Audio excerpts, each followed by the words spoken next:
Halo teman-teman semua, hari ini gue udah kedatangan seorang tamu yang katanya sangat mirip sama gue. Biasa aja sih. Padahal menurut gue nggak terlalu ya, biasa aja gitu Biasa ya, aja. nggak terlalu mirip-mirip banget ya. Oke, namanya Yudi. Oke, halo. Hey Yud, Oh, halo ya. lu sekarang kok lu rapi banget sih? Ya kan lu yang ngajak Mau bikin ngapain? konten. Gimana sih lu? Oke, lu mau ngomong apa di sini? Pengalaman pribadi Oke, tentang ya penelitian, oke, skripsi. oke, boleh. Tentang skripsi boleh? Skripsi, oke.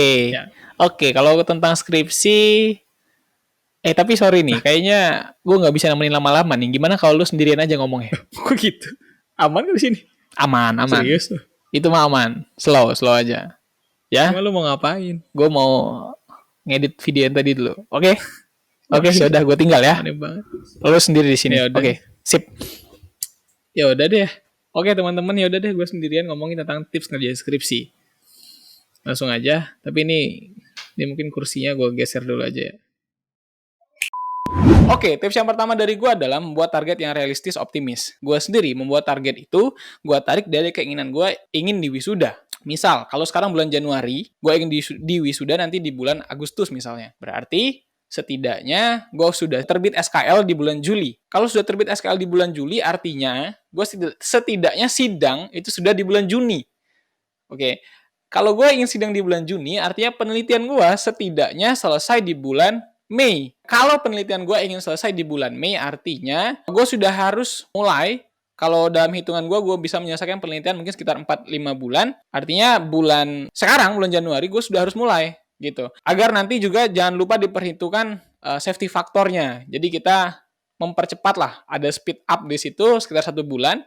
Nanti kalaupun ada trouble-trouble di tengah jalan, masih bisa tercapai target wisuda di bulan Agustus. Ya hal seperti itulah, membuat target yang realistis dan optimis gitu. Yang kedua, salah satu pengalaman gue mengerjakan skripsi adalah, lagi-lagi ini subjektif gue ya, kerjakan sebisanya dulu gitu. Karena menurut gue, saat kecil probabilitasnya, hal yang pertama kali kita lakukan itu langsung perfect. Itu kecil banget probabilitasnya. Bahkan dalam kasus gue sendiri, draft pertama yang gue maksud adalah semua metode sudah gue tulis, semua data sudah gue masukkan, semua dokumentasi sudah gue masukkan dalam draft itu, tapi tinggal pembahasan. Pembahasannya memang belum terlalu mendalam. Nah, itu sudah jadi draft pertama dan sudah siap-siap gue kasih ke dosen, udah gue print dan pas gue baca-baca lagi, wah ini bukan skripsi ini clipping gitu, ini nggak mirip skripsi sama sekali gitu. Itulah yang pertama, akhirnya tapi gue kasih aja gitu.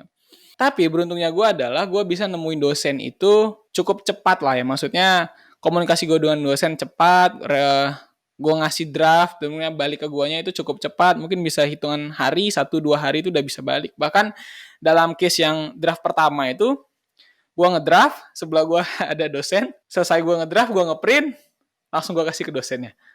Dan itu adalah sebuah keberuntungan buat gue karena gue bisa ya menemukan dosen yang sering gue temuin gitu ya. Nah, ada juga case yang dosen yang punya waktu yang sangat terbatas untuk mahasiswanya. Dan kalau teman gue sendiri ada juga yang sekali kasih itu bisa mungkin 3-4 minggu baru balik ke dianya lagi gitu ya, draftnya.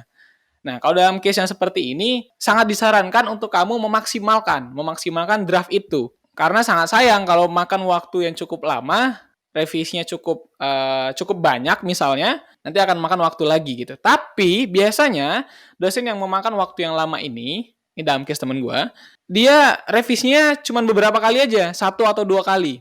Tapi memang makan waktu cukup lama. Jadi sekali ngasih, semuanya dikoreksi sama beliau, sama dosen, akhirnya pas dikasih oke, banyak banget emang. Tapi setelah kita selesai revisi itu, kita ajukan oke, kamu besok sidang. Nanti revisi selanjutnya setelah sidang. Misalnya kayak gitu. Dalam case kalau kita mendapatkan dosen yang memakan waktu yang cukup lama dalam proses revisi, saran saya adalah coba konsultasikan ke senior misalnya, ke kakak tingkat atau ke teman yang paham cukup banyak tentang penelitian kita. Termasuklah tentang format. Jangan lupa jangan sampai dosen itu memeriksa format yang sebenarnya teman kita pun bisa meriksanya gitu.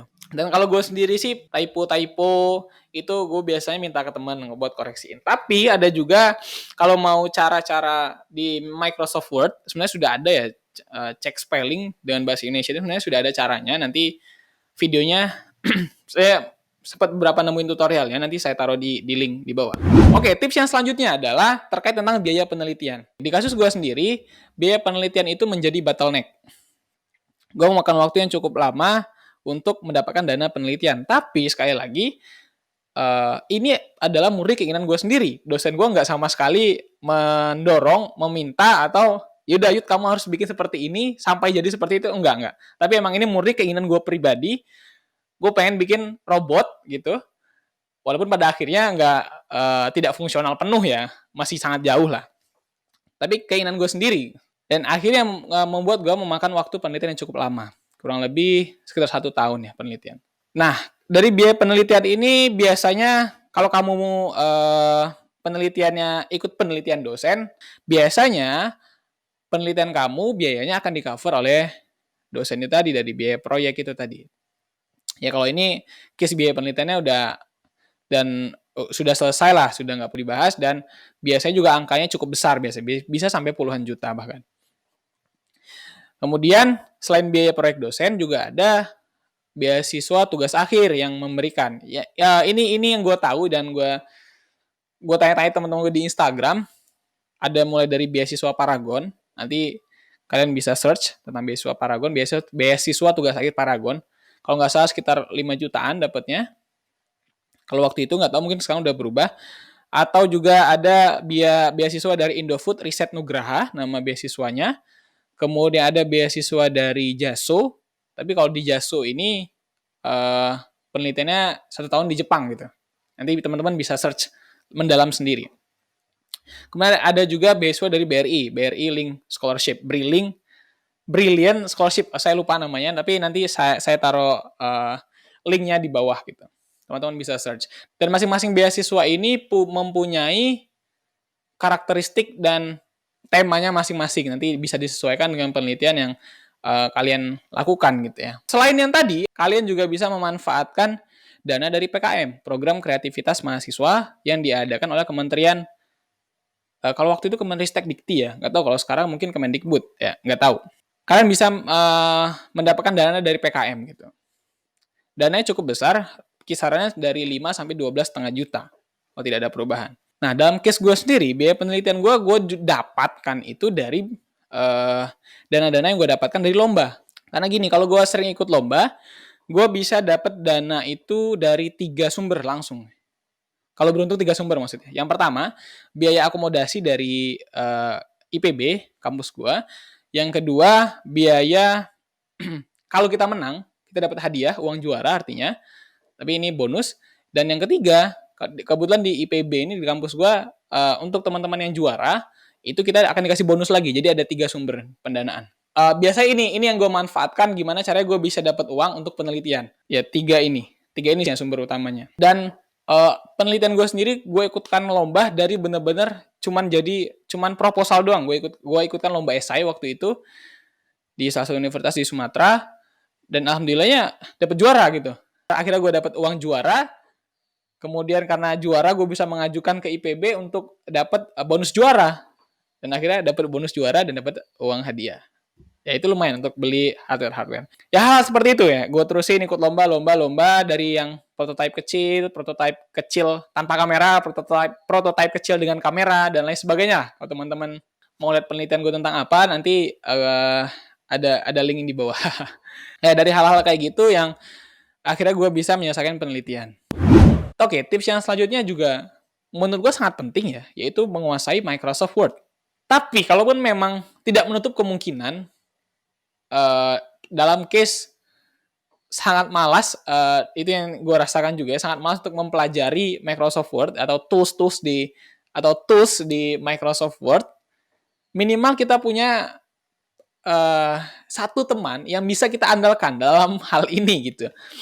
Karena di Microsoft Word itu sendiri banyak tools yang dapat memudahkan pembuatan skripsi kita. Mulai dari misalnya pembuatan daftar isi. Itu udah bisa otomatis. Pembuatan daftar pustaka. Insert citasi. Kemudian labeling ya. Nomor tabel, nomor gambar, nomor lampiran. Kemudian juga setting spasi, setting jarak border yang atas, bawah, kiri, kanan. Nanti beberapa mungkin tutorialnya beberapa saya lihat itu akan saya taruh di link di bawah. Dan ini penting banget karena ya dapat menghemat waktu karena kalau kita bikin daftar isi aja, daftar isinya kita bikin manual itu lama banget. Dan kalaupun ada ganti satu enter aja, satu halaman ganti, ya semua harus ganti. Dan kalau kita nggak bisa otomatis ini uh, sangat melelahkan menurut saya. Oke, yang terakhir ya. Ini adalah pengalaman pribadi gua. Sempat di fase penelitian gua ngerasa down. Ngerasa kayak ini nggak tahu penelitian mau dibawa kemana, nanti akhirnya mau kayak apa, itu gue masih bingung. Karena dalam case penelitian gue sendiri, gue sifatnya karsa cipta. Gue juga bingung akhirnya nanti mau seperti apa, langkah selanjutnya ini mau kayak apa, dan mulai ada kesulitan-kesulitan teknis. Banyak hal yang mesti gue pelajarin lagi benar-benar dari awal, dan pada saat itu gue sempat menghilang tanpa progres sama sekali, nggak gue kerjain sama sekali kurang lebih 1 bulan. Bahkan mungkin lebih ya pada saat itu. Ya akhirnya yang gue lakukan adalah gue cerita ke teman. Akhirnya gue berbagi kenapa sih gue kayak gini, kok gue ngilang sih. Ya gue cerita ke keluarga bahwa uh, gue lagi ada di fase itu. Dan ya pelan-pelan beban itu mulai berkurang. Dan akhirnya ya bisa punya keinginan lagi. Karena juga dorongan dari keluarga cukup besar ya. Ditanya kapan wisuda, itu cukup benar-benar membuat jantung itu cukup berdebar. Dan benar-benar ngerasa cekit-cekit gitu ketika ditanya kapan wisuda, sedangkan penelitian aja masih jauh gitu, masih belum selesai. Itu ya sharing lah ke teman, ke keluarga tentang masa-masa yang kita temuin. Jangan takut lah untuk itu. Jangan ragu. Dan juga ini dalam kasus gue adalah gue diselamatkan oleh motivasi gue untuk bisa bikin robot. Walaupun tadi gue bilang ya robotnya nggak fungsional penuh ketika gue selesai. Ya motivasi itu cukup kuat yang akhirnya menyelamatkan gue untuk bisa lanjut penelitian lagi, bergerak lagi. Ya teman-teman, gue pikir itu adalah beberapa hal yang bisa gue sharing di sini. Itu adalah mostly itu adalah pengalaman pribadi gue dan ada beberapa pengalaman teman-teman gue juga. Oke, terakhir dari gue, dengarkan dan pelajari cerita-cerita dari orang lain. Kalau dalam hal skripsi ya berarti dari kakak tingkat. Tapi kalaupun ada cerita berhasil, cerita gagal, jangan anggap itu mutlak akan berhasil di kamu atau juga mutlak akan gagal di kamu. Enggak. Ya alangkah baiknya kalau kamu pelajari, analisa, dan modifikasi. Hingga suatu hari kamu bisa buat cerita versi kamu sendiri. Oke, terima kasih semuanya. Dadah. Assalamualaikum warahmatullahi wabarakatuh.